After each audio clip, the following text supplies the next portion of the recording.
먼저 우리 박정우 후보자의 발언에 앞서서 오전에 특히 뭐 어제 그제 특히 어제 우리 양쪽 의원들 간에 조금 정상적이지 않았던 과한 모습에 대해서 우리 청문회를 시청하고 있는 국민들과 또 후보자께도 좀 송구한 마음 개인적으로 전합니다.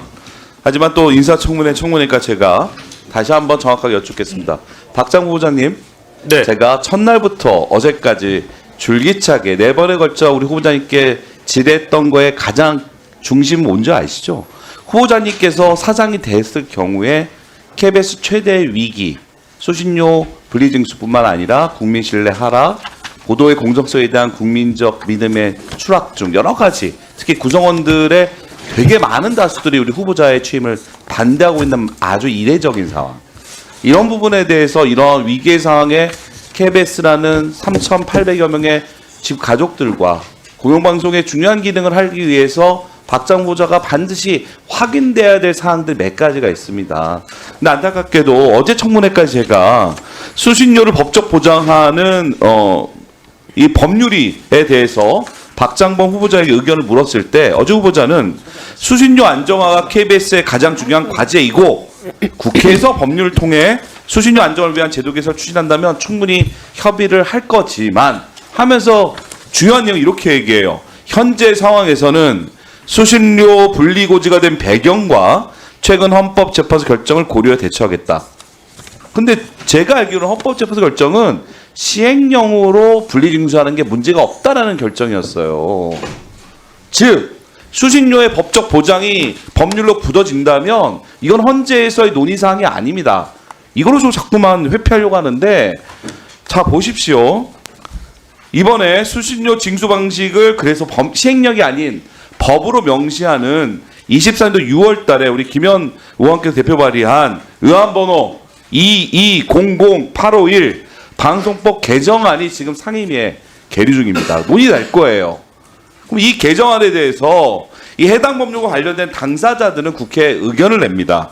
예를 들면 수신료를 함께 나눠 쓰고 있는 EBS는 찬성한다고 했고요. 필요하다고 긍정적으로. 그리고 KBS 임직원들의 다수가 포함된 한국PD연합회, 한국방송기술인연합회, 전국언론노조 등에서는 이러한 수신료 법적 보장에 대한 방송법 개정안에 대해서 동의한다는 의견을 국회에 냈습니다. 박장우 후보자님께 다시 여쭤봅니다. KBS 사장이라면 수신료의 법적 보장으로 KBS의 경영위기 극복의 물적 토대를 만드는 이러한 방송법 개정안에 대해 찬성 의견을 내시겠습니까? 네, 어제와 마찬가지로 의원이 말씀하신 대로 수신료 안정화를 위해서 이 법제화되는 게 제일 중요한 사항이라고 생각하고 그럼 찬성하신다고 얘기하실 수 있는 거냐고요. 최대한 저희는 협조할 생각입니다. 협조. 네.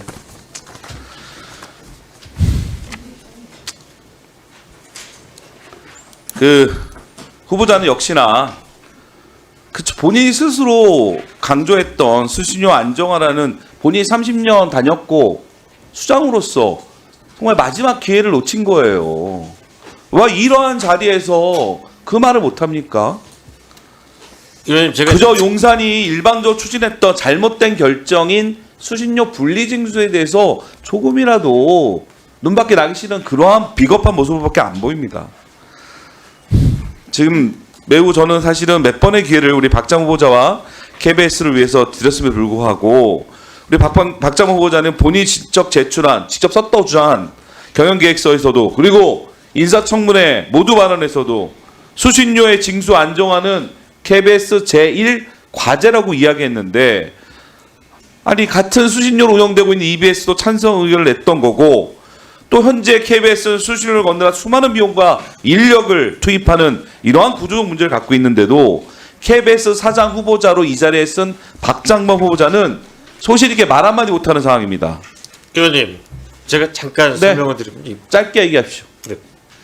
앞서 말씀드린 대로 가장 안정적인 방안이라고 말씀드렸습니다. 법제화하는 게. 그래서 최대한 협조하겠다고 말씀드렸으나 제가 이제 이 법안이란 게 여야의 협의를 거쳐서 만들어지는 거고 또 이제 행정부와도 협의를 거치지 않겠습니까? 그런 상황을 감안해서 저희도 그게 가장 안정적인 방안이란 걸 충분히 잘 알고 있습니다. 네, 알겠습니다. 그래서 최대한 그렇다면 예를 협조하겠다는 들어서 말씀을 드린 여야도 국민을 위한 국회의원이 공영방송에 대한 가치는 아니 뭐 민심에 따라서 KBS도 찬성하는 의견이라고 생각해도 될 것 같고 어쨌든 그렇게 답변한 거는 기록될 겁니다. 어쨌든 제가 지금 우리 박장 후보자가 제가 반복해서 말씀드리지만 결코 구성원들은 지지를 받지 못한 상태이고 현 정부의 후보자로서 됐지만 현 정부도 언제까지 지속될지 알 수 없는 매우 문제가 많은 상황에서 국민의 지지도 또한 매우 낮은 상태에서 지금 공영방송의 수장으로서 수많은 외압이 있을 거고 오전에 동료 의원께서도 거의 격파에 가까운 이야기를 했는데 반대에도 이야기 들을 거 아니겠습니까? 그런 것들 지킬 정도의 어떤 원칙, 철학, 가치 그러한 거를 지금 현재 이 자리에 밝히지 못한다면 과연 위기의 순간에 과연 할 수 있을까? 이런 의구심이 드는 겁니다. 박정우 부장께서 지금 말씀하셨던 거는 거의 레토릭이죠. 수사. 그거 거짓 수밖에 보이지 않습니다. 윤석열 정부와 용산의 수신료 분리징수라는 잘못된 정책 추진과 공영방송 장악의 비판을 막기 위한 그저 잘못된 충성심의 발로라고밖에 보이진 않습니다. 우리 박정우 부장은 30년 동안 기자 생활을 한 분이십니다. 하지만 안타깝게도 KBS 동료기자 495명에 반대하는 이유 그리고 조합원 투표에서 거의 95%가 넘는 반대가 나온 이유는 박장범 후보자가 KBS를 대표하는 사장 국민의 방송 KBS 사장이 아닌 유관스럽게도 용산 대통령실이 KBS로 파견한 홍보비서관으로 인자하고 있기 때문입니다. 무엇보다도 KBS 구성원들 마음속에는 박장 후보자 사장이 되면 국민의 방송 KBS가 망할지 모른다는 공포가 있습니다. 윤석열 정부는 서울교통방송 TBS 예에서 알고 있듯이 멀쩡한 공영방송을 아예 날려버리는 막가파 정권입니다. 중요한 시기에 KBS 사장으로서 최선을 다할 걸 지켜볼 겁니다. 예, 오후에는 어렵게 참석해 주신 참고인에 대한 질의가 병행됩니다. 먼저 바쁘신 와중에도 인사청문회에 출석해 주신 참고인 여러분께 위원회를 대표하여 감사의 말씀을 드립니다.